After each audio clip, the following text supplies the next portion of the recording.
Happy holidays. I'm Sage Justice. Merry Christmas. I'm Erica Hubbard. Happy holidays. I'm Brett Chapin. And you're entering A Holiday Gone Good. A holiday gone good. A holiday gone good. Get to holidays, to holly jolly days. You get to have them both, you lucky boy. Christmas and Hanukkah, Baruch Atah and fa la la la. You'll wind up with twice as many toys.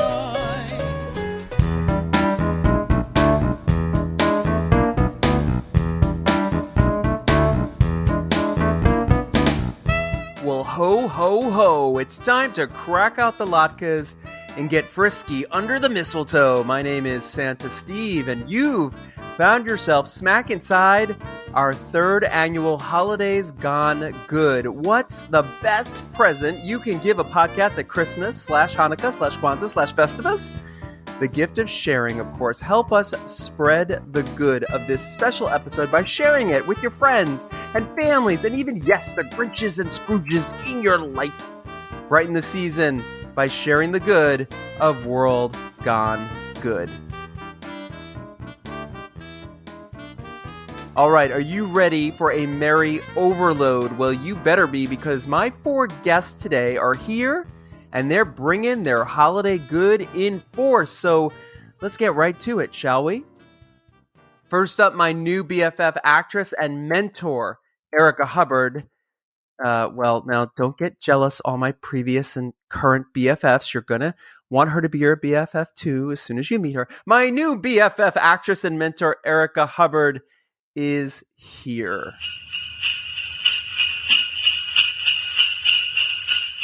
We were just discussing before we started recording, we are both getting over a cold. Yes. Yeah. That is like the perfect... The seasonal cold happens every year. I was prepared for it this year. I have like a medicine cabinet full of like vitamins and all kind of teas and everything you could think of. So I was ready to tackle this cold this year. And so far so good. It's been about a month, but I'm hanging in there. So I'm up for the challenge and I feel good. Now, we are going to talk about a few things with you, but we're going to start with the holidays, and I'm actually going to start with what I like to call holiday rapid-fire questions. Are you ready? I'm ready. Let's go. Here we go. You have to choose between these two things. Ski bunny or by the fire? By the fire. Mm-hmm. Holiday sweater. I'm going to leave that in. Holiday sweater or bad holiday sweater? Bad holiday sweater, ugly holiday sweaters, because they're cute. Party thrower or party goer? Oh, party thrower, most definitely. Party thrower. Hallmark Christmas movie or National Lampoon's Christmas Vacation? Oh, that's hard. I know. I'm gonna say the Hallmark movies. Mm-hmm. Is that like a dream of yours to be in one? Yeah, actually, I am addicted to watching them, so I'm manifesting that right now. I just wrote a holiday movie called Holiday Mistletoe, so it's coming out soon. Oh, nice. We have to talk about that. Yeah. And the last question is, and this is going to go back to something, hot cider or hot cocoa, and I know the answer. Hot cider. I scream that. Well, yeah, you know my recipe, huh? You know the recipe from my parents. You got to tell your mother's secret recipe because you sent it to me. I want you to tell everybody, and I also want to apologize to your mother. Is your mother still around? Yes. Okay, good. So is mine. So let's apologize to our mothers because you're giving away the recipes, which is like a forbidden thing. What is the hot cider recipe? I know, and I thought about that. Like, should I tell the secret? But you know what? I want everybody to feel good during the holiday season, so I'm going to tell her secret. So here I go. I'm spilling the beans. So she makes this warm, comforting drink, holiday drink, and it's you gotta boil water. So you need hot water, and then you put boiled apples inside of it, so get them nice and soft, and you dump them into the hot water. Then you put some a little sugar in there, and then you sprinkle a little cinnamon powder in there, and then you dip a cinnamon stick in there, and you drink it, and woo! Happy holidays to you. It's a nice, warm, comforting holiday drink. You throw in a hit of brandy, and we really got a party going here. Yeah. I love that you said I'm spilling the beans. I was like, you're spilling the tea, you're spilling the cider. We could do a whole thing on this. Spilling the cider, telling her cider secrets. But yeah, she's you know what? So many people come into the house and they have that drink and it's festive, it's fun, and that's the best part about, the holiday season is that drink. Because I know when I get in the house, I'm going to smell it and then drink it and then feel all happy inside. Now, you are a very accomplished actress, and I do have a question for you because you had a very early, successful career. And I want to talk about that. But I do have a question for you. Now that you're older and you look back at your younger acting career, what would you go back and tell yourself back then if you could go back and talk to that younger version of yourself who was in all of these amazing shows, which we're going to get to, and a huge movie? I'm going to say it wrong because I always say it right. It's Akela and the Bee, right? Yes, Akela and the Bee. Yeah. And it's not a bee. It's not a bee farm. She's not around hornets. It's a spelling bee, everybody. Yes. What would you go back and tell that younger version of Erica? Well, I would tell Erica, the younger Erica Hubbard version of me when I did all those films, to date some of those guys that wanted to date me on those sets because it was, I didn't live my life fully out. I was too shy. I was like, what is he doing? He's talking to me? But he's a star. He's famous. And what is it? And I was just like, what now? Like, what was I thinking? I had a whole lot of hotties talking to me. And I should have went on more dates. Yeah, I should have went on more dates. Erica, I want to be your best friend. I think everybody listening wants to be your best friend, but I seriously want to be your best friend. Yeah. That's an amazing answer. And I love that it's true. Yeah. That's how you feel. I love it. I was just too shy. I mean, the dating scene, and I'm still trying to come up out of my little shell to try to, do more of it. But you know what? I'm still amazed because in my DMs, I'm like, whoa, he's trying to talk to me. What is going on? I don't know. I don't know what it is. I need to just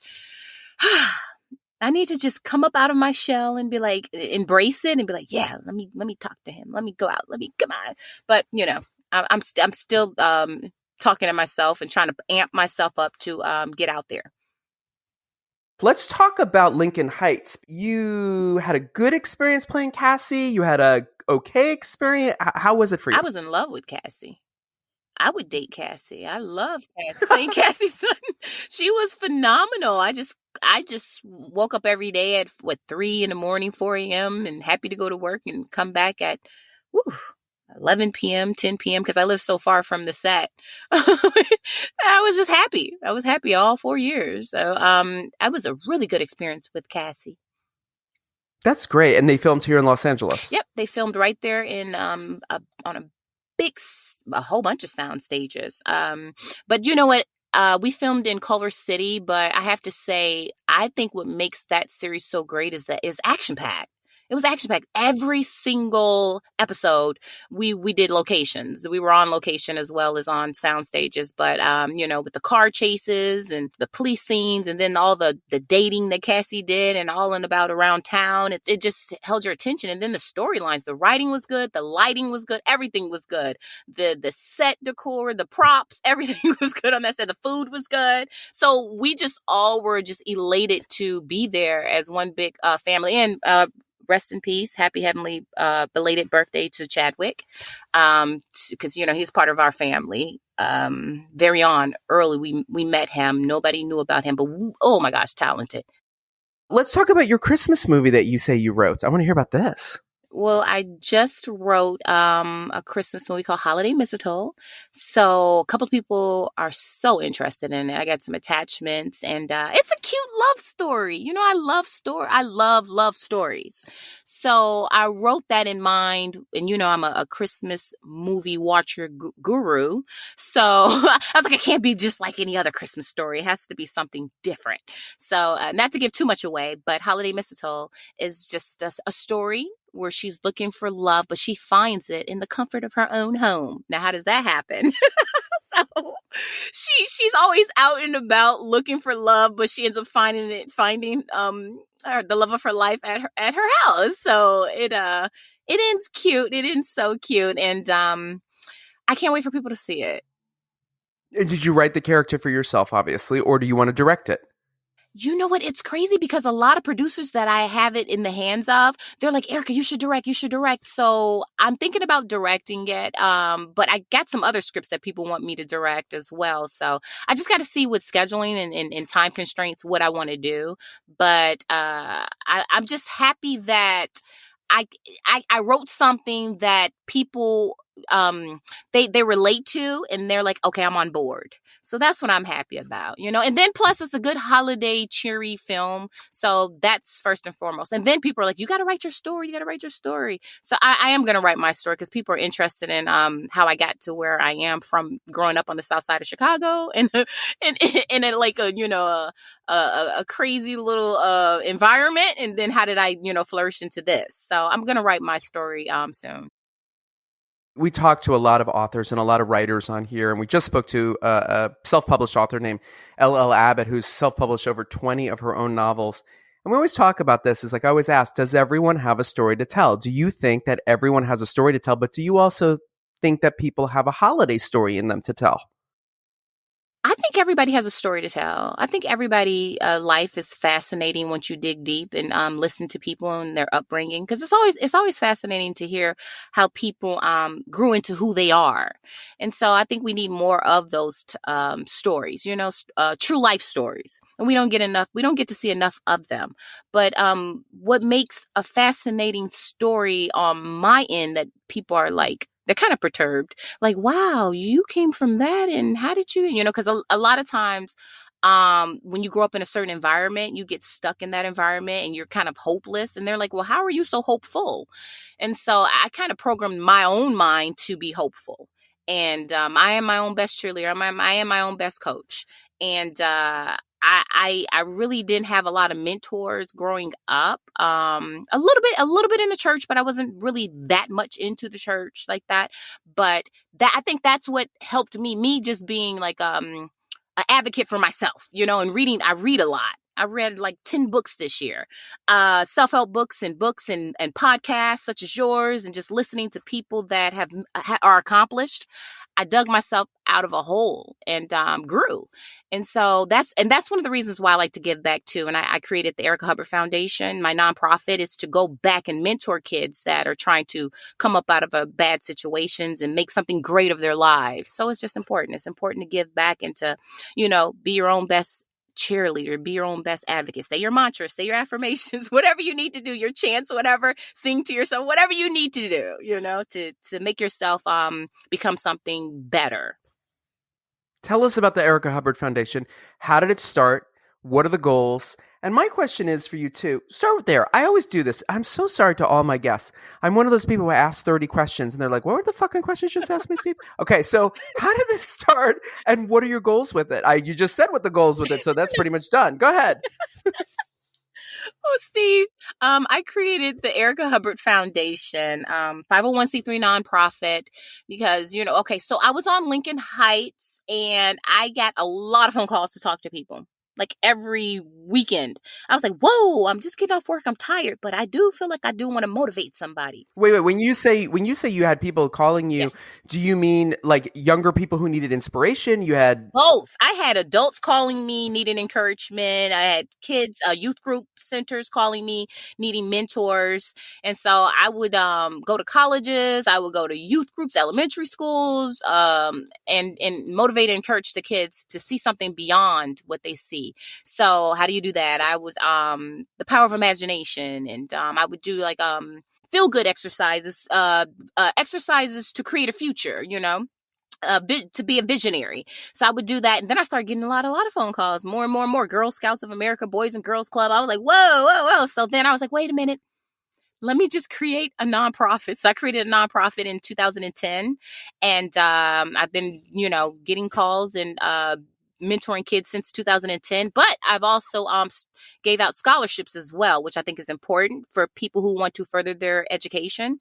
So we're giving out our 4th scholarship in 2023. So I'm so happy about that. It's for kids that have financial hardship. How does my audience support your organization? Where do they go to find out more, and how do they make a donation to support those kinds of scholarships and helping others? You can visit the Erica Hubbard Foundation. We are on Instagram, or you can visit our website, the ericahubbardfoundation.com. And on Instagram, it's the_Erica_Hubbard_foundation.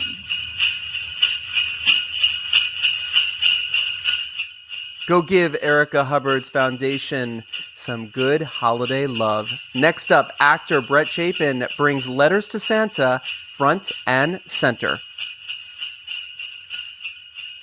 Brett Chapin, you are with me, and the holidays are upon us, and I'm most excited to talk to you about many things, but we have to start here. You were in a Christmas movie called Christmas with the Andersons in 2016, where you played a character named Kevin. Tell us everything. Oh my! That was a film that was on the Ion Network. It was directed by the great Michael Pfeiffer, and that was 2 or 3 days on the set in this big, beautiful house. It was a holiday film, and I was playing a character named Kevin, who was one of the family members of the main family in the film. And funny story from that set, actually, there was one of the other background actors was a little kid, maybe seven or eight, and there was a train set that was set up in the living room floor. It was kind of just a set piece, and he was playing with it, and I was like, oh wow, that train's really cool there, and I was like, do you like regular trains or do you like electric trains? And he's like, regular trains are for babies. That's stupid. You're stupid. And I'm like, well, I'm rubber and you're glue, and whatever you say bounces off me and sticks onto you. And he goes, huh? And that's what I thought. So I think I showed that little punk, but no, we just had a lot of fun on that set. And I was working with some close friends on that. Is a really good classic holiday story. Now, we all see these movies. We all see the snow coming down outside. Mm-hmm. What is that stuff made of? We don't know out here in California. We don't see much of that out here. What do they use on a set, though? I mean, is it paper? Like, what do they use? Oh, it's actually a snow machine. Oh. It's they have some ski areas out here where we don't sometimes we don't get the snow, and so they have an actual snow machine that'll spread the snow up on the hills, and they use the same type of machine on the set just to sort of make like it's snowing. As a matter of fact, in the closing scene for the movie, it's just outside the house, and there's all this snow coming down, and we had to be out there for 3 or 4 hours, and the snow itself isn't so cold, but outside was kind of cold. So it was a rough night on set that particular night, but we got through it, and we made a great product. Now, you had some money if you had a snow machine for this movie, I got to say, because you also worked where I worked for a very short time on the soap opera General Hospital, and they don't have the kind of money to make a snow machine. I've seen the snow, and I know, I've told it on here before, I know how we make the water reflect in the dock off of any of the piers in General Hospital.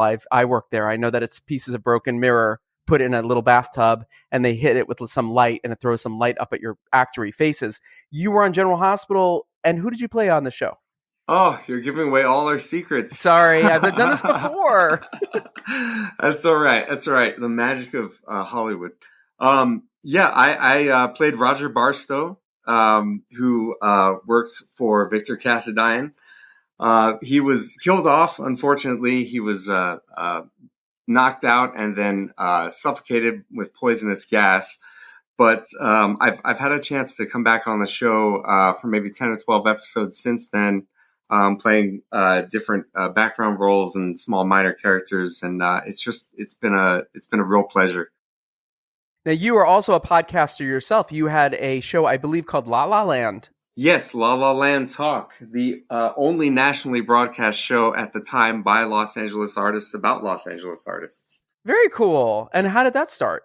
It's funny. It started over just a conversation. I was talking with a friend of mine, and we were just discussing how there's a lot of exposure for artists out there, but not a lot of exposure for Los Angeles-based artists specifically. So we wanted to put together a show that was just based, well, not just, but primarily with Los Angeles-based artists. We had the great Robert Conrad, who was very, very supportive of us in the beginning. And we were at first the cable radio network and later at LA Talk Live. And it was 200 episodes over 4 years, just talking to everybody from, Spike Lee and Bill Pullman to lesser known artists. We had musical artists on there, actors, musicians. It was a really, really great learning experience for me. And I feel like we gave something really great to the world. That's really cool. So you know what I do. You get it. Now, this is a holiday episode. And so we have some holiday questions we have to go through. Number one question is, as a kid, what was the ultimate present you wanted that you got? And what's the ultimate present that you wanted that you didn't get? Ooh, I like the juxtaposition of both sides of that coin. I remember the present I really, really wanted that I got. That one's easy. That was a keyboard when I was 7 or 8. And it was just this little Casio keyboard. It wasn't, I mean, looking back, it wasn't that big a deal. But when you're 7 or 8 and you're getting a keyboard and you're going to be able to have the opportunity to create music and sing and learn to play, that's a really, really big deal. So I remember being really surprised on Christmas morning and seeing the shape of the present and having an idea what it was, but not being totally sure until I opened it and just being really surprised. The present that I didn't get, when I was 14, I really wanted a pair of Doc Martens, a pair of army boots, and my parents didn't want to get me those. So that was one present that I didn't get.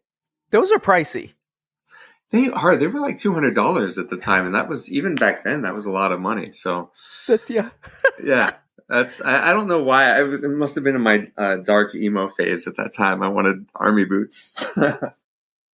Now you are working with an organization that you are passionate about called Miracle on 22nd Street, and I am like head over heels because this is the perfect match for this show. Tell everybody about this organization. Then we'll dive in with some questions, but tell them what the organization is.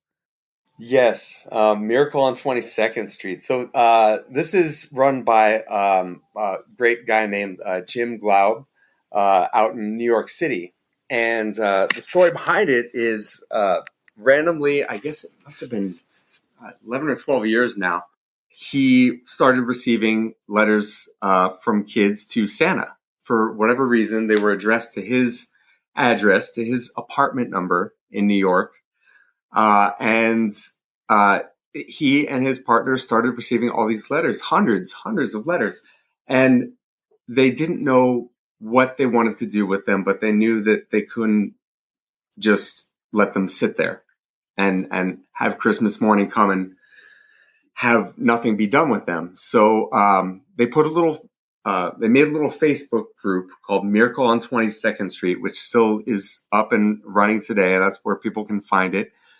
And they started asking people to volunteer and take a letter and fulfill a wish for a child. Just send them a gift back as Santa. And they got an amazing response. They started bringing it first to people at their work.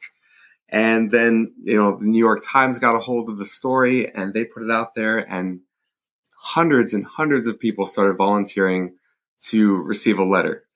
And this has been going on for 11 to 12 years now. They're a wonderful group of people, and it's the holidays now. It's getting to be around Christmas time. That's when they start doing their work. So I would encourage anybody that can to check out, anybody, period, should be checking out and liking the Facebook group Miracle on 22nd Street. And if you can, write to Jim and request a letter and, fulfill a kid's Christmas gift wish. How did you find out about this? This was just through Facebook. I randomly found this group on Facebook. I don't know. It must have been a mutual friend maybe posted it. I don't remember originally how I found them. But they're a great group of people. And the fact that it's been going on now for 11, 12, maybe 13 years now is a testament to that there is really, with all the craziness that's going on in the world right now, there are some very, very good, wonderful, kind people in the world. And, it gives you a real faith in humanity to see that it's still going on every single year. Did you ever send a letter to Santa when you were a kid? Yeah, I sure did. As a matter of fact, I think that's he answered it when he gave me the keyboard. There you go. Yeah, I think almost every year, up until a certain age, I did. He's sometimes he listens and sometimes he doesn't, but he sees you when you're sleeping and he knows when you're awake. So we know that part's true, at least. Now, so for this organization, do people now know that their wishes can possibly be granted, as opposed to when this first started? Was it just sort of a thing? Did they have any follow up with any of the families? Is what I'm asking. Any feedback, or is it just anonymous on both ends? I believe it's anonymous on both ends. I don't know if some of the people might have, given an indication of who they were when they sent the gifts or the letters back, but that would kind of ruin the surprise. So I believe it's just anonymous on both ends. How many wishes do you fulfill yourself? Do you just take one? Do you take a handful? What's your grab bag for you? One. That's great. Yeah. One is great. Yeah, I'm an actor, so but as a matter of fact, I need to get in touch with them this year because I haven't done it yet for this year. But we do what we can.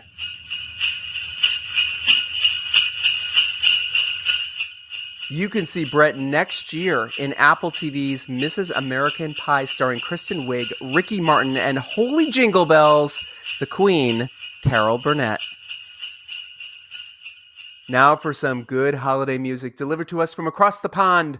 My pal Shannon Sibbald has the voice of an angel, and I'm so proud of you, Shannon, because I asked you to send this tune over, and you did. You're super shy, so buckle up, because here you come, along with her friend, Quaid Lagan. Here's their rendition of Blinded by Your Grace.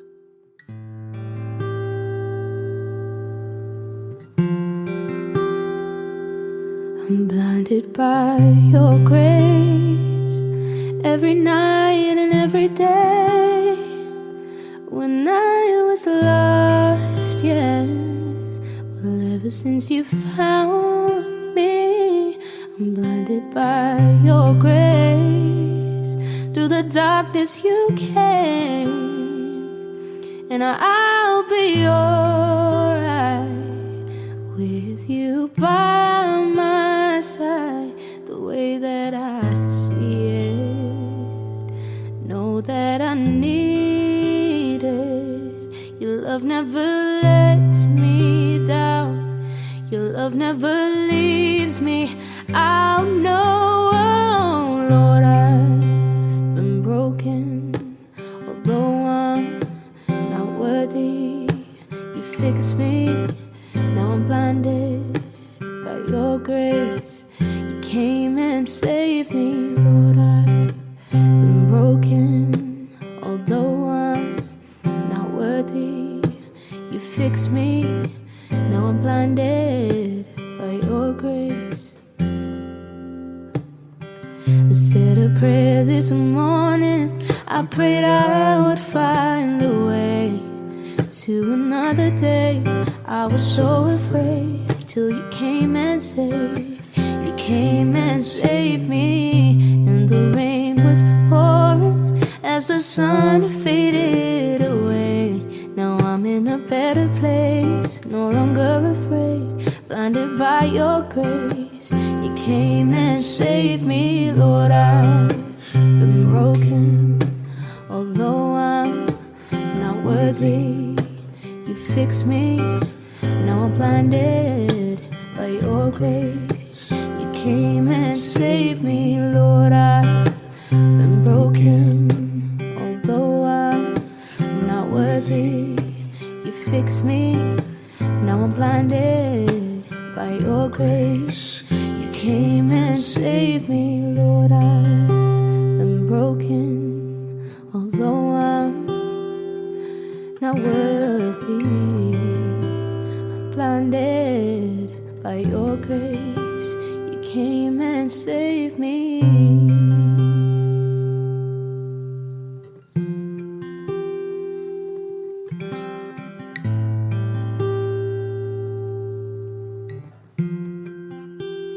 Came and saved me.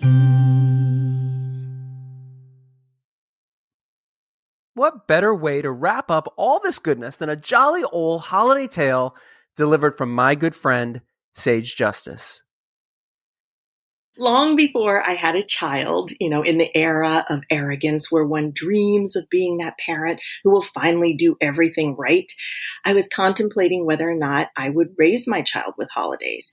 Because, between the consumerism and religious overtones, I didn't want to pass on values I don't embrace. But then again, I didn't want to deprive a child of the mysticism and magic of Hanukkah and Christmas. So I was talking with a friend about the pros and cons of raising children with holidays. And she said that her dad would create reindeer footprints in the house and make sounds on the roof of Santa's sleigh. And she was, an adult, and her eyes sparkled with splendor when she was reliving these memories. And I thought, oh, I want to make a child's eyes light up like hers. And so the thought bubble over my head became crowded with everything I had read from classic literature to psychology about the importance of igniting a child's imagination. And the stories that she shared convinced me to introduce my child to Santa. And this also taught me how important it is that we share our stories of wonder, because we never know who we might inspire. So when my beloved daughter came along, I wanted to bring some magic into her life, but without lying to her.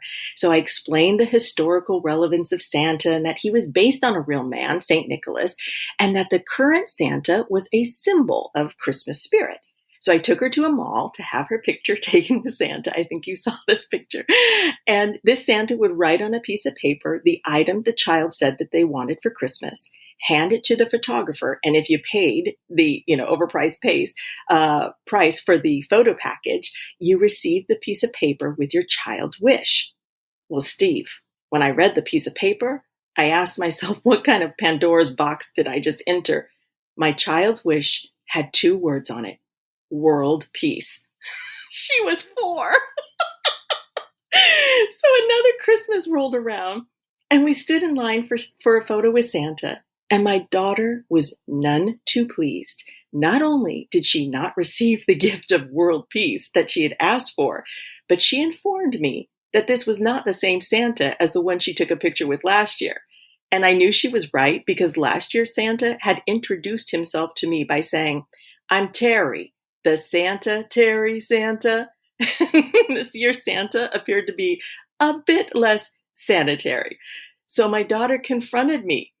She said, "Is this some random man whose lap you were going to allow me to sit on?"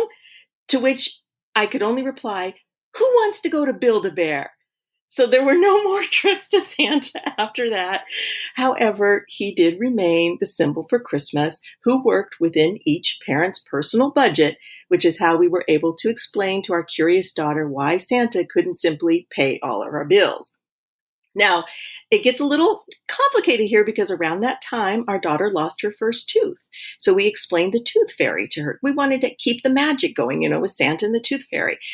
And she said, "Well, instead of leaving money under my pillow, may I ask her to leave a flower instead?" And we're like, "Oh, sure. Why don't you leave her a little note?" So she wrote a note, and it said something to this effect: "Dear Tooth Fairy, I prefer flowers to money, but I understand if you leave neither, because I'm keeping my tooth."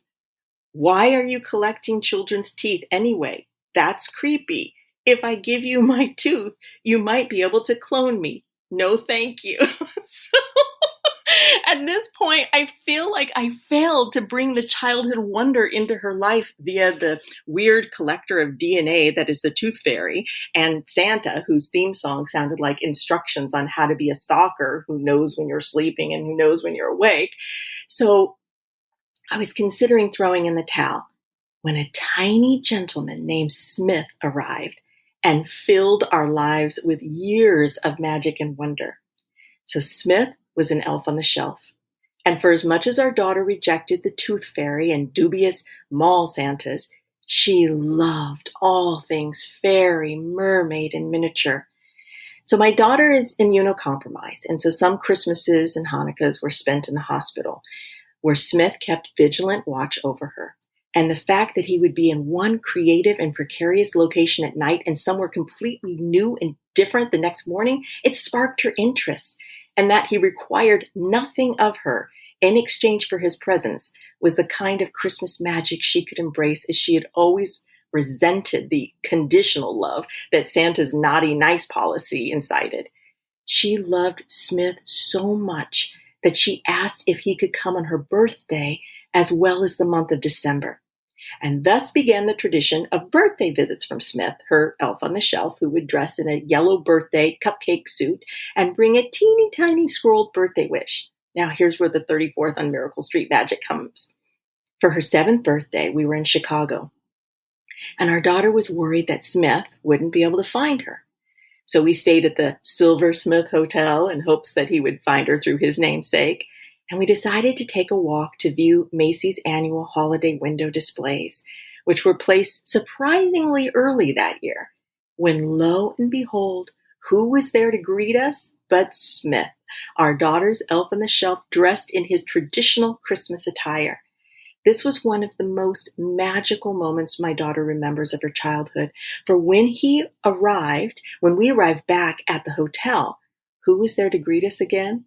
Smith, of course, in his yellow cupcake birthday costume with a teeny tiny birthday scroll wishing our daughter a happy birthday. And her parents were with her the entire time, so she knew we had nothing to do with this delightful, unexpected appearance of Smith in 2 wardrobe changes and locations over the course of 1 hour. So our daughter's a bit older now, and over the years she's asked me about the verity of Smith. I answer each question the same. I will tell you anything you want to know, but removing the mystery may remove the magic. She stops, she pauses, she thinks about it, and she responds, "Don't tell me. I know you and Daddy play a role in all of this, but I still enjoy the magic." We remind her that on that Chicago holiday, we were as surprised to see Smith as she was. His presence that day was a modern Miracle on 34th Street moment of honest magic. So let's talk about names, because Yes. there are birth names Yes. and there are chosen names. Yes. And when I first met you, you had a chosen name that, quite frankly, could have been your birth name. But I was like, there's no way that's her birth name. I can't be that birth name. But you have since evolved that name again. So how is it that you're choosing your own names? Why are you choosing your own names? And does it have anything to do with the message that you want to put out in the world? Go. These are the questions. Oh, those are awesome questions. I wish people had asked me that before and that I had thought to write down a perfect answer for you. But you're absolutely 100% correct. And everything, I hope, has meaning. So the first performance name that I was using was Jane Doe. And it was because I wanted to represent every woman. And so often, Jane Doe is associated with anonymous women, women who are unknown. And I really feel like the narrative of women has been unknown for far too long. And so I had this website, Jane Doe Integrity, which I hope to revamp, because now with the Roe v. Wade being overturned, I had all these shirts printed up that said "to breed or not to breed," which was the title of my second solo show. And maybe people would be interested in those again. I don't know. And so that name, that was the name that I used. I really like privacy, and it just served me to kind of compartmentalize, like this is my performing life, my public life, and this is my private life. But then I became a mother. And in that, I wanted to create a family. But being a feminist, neither I nor my husband believed in a woman taking a man's last name. And so we just had our own names for 17 years. And then we had a child, which, we planned and waited. I'm a planner like you. So I planned 17 years. I mean, it's a little more complicated, interesting story than that. But essentially, when it came to that, then that's when we decided we chose a family name. And Sage Justice actually is my legal name. That's what's on my passport. And then we have a private last name that I just keep private so that we all three of us have the same last name. And with genetics now and you able to trace your family history, I don't think it's necessary. Women were losing their whole side of their history by taking a man's last name as it is. So I feel like this way is the most equal. Now, you're an author, and you started, when did you start writing? You mean just like writing in general? In general, would you write as a kid? Oh, yes. I remember when I was 6 years old, I would walk down the street to this park. I lived with my grandparents. They had a park at the end of the street. I would ride on the swings, and it would create this kind of like meditative zone, being on a swing, going back and forth. And there were tennis courts in front of me. So there was this tick, tick, tick, to kind of go along with the swinging. And I felt like I was just getting downloads. I would just have entire poems. And that's how I started writing. And I think I was 15 when I penned my first, book and started writing plays. Then of course, when I met you, I was writing my own material. But it wasn't until I had this very shocking and unexpected medical diagnosis where they said, you should plan for a funeral in 2018. You have this rare genetic disorder and it comes with a shortened life expectancy. And I kind of freaked out and I thought, well, I have this young daughter. I felt like, it's not that I felt like I had to tell her everything she needed to know because I trusted that wisdom was already within her. But having lost my own parents so young, I had always longed to hear my papa, especially his advice to me, when I got married and as I was older. And I wanted to just write to her the things that she might want as validation. So I just started having these kind of waking up with these full essays in my head. I was writing letters to her. And long story short, the letters turned into 8 books, a whole series of books. And the first one was released earlier this year. And the next one hopefully will be released very soon. Where can people find your books and how can they purchase them?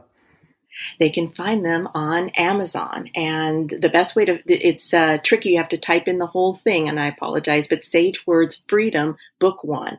And you can just type that right in at Amazon. And a portion of the sale of every book goes to Help Path, which is epath.org. You can look them up. They help provide housing for the homeless. And I've been working with them since the 1980s. So it is a very legitimate organization.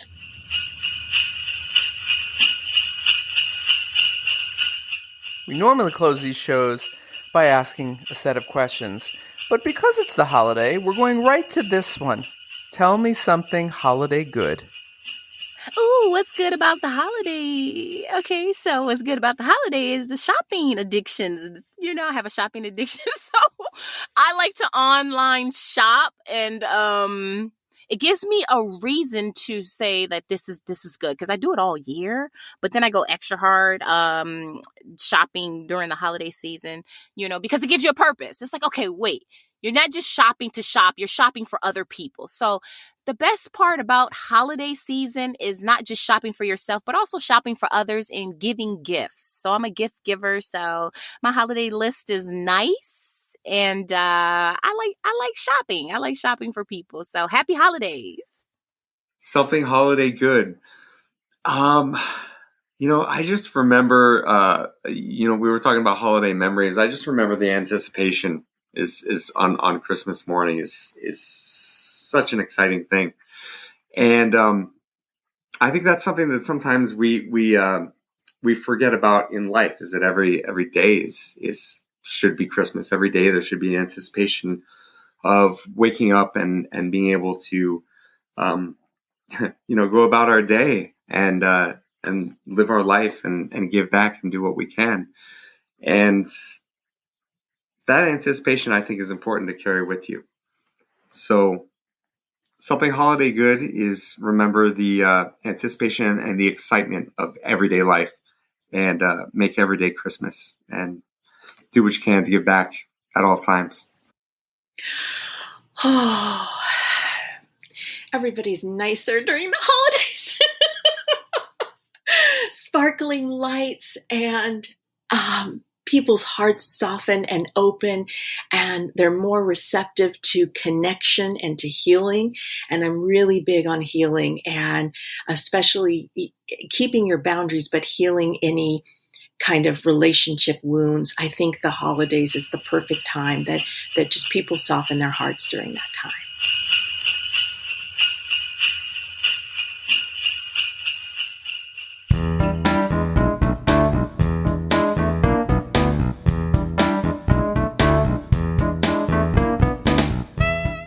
Thank you, Erica, Brett, Shannon, and Sage, for sharing your holiday good. Happy holidays to all. Next time on World Gone Good. Traveling has really opened my eyes to the greater good that is out there. There's more to this world than just the United States or just our small little hometown. And it's also just learning from other people and learning about other cultures and really kind of putting into the world what is also expected of us as travelers through the world, and how we can respect the world and the people here through our art form. We are hitting the road to explore the good of travel with our good pals Regan and Allie from the Wanderlusting Wives podcast. They are all about escaping to faraway lands, indulging in our ultimate travel fantasies, and discovering the constant beauty of this ever-changing world we all live in. The good world gone good we all live in. I've said it before and I'll say it again. Travel, go, get out of your comfort zone, experience other cultures, eat other foods, see places, see the world. That's what we're going to be talking about with these two Wanderlusting Wives on our next brand new episode. Until then, be good.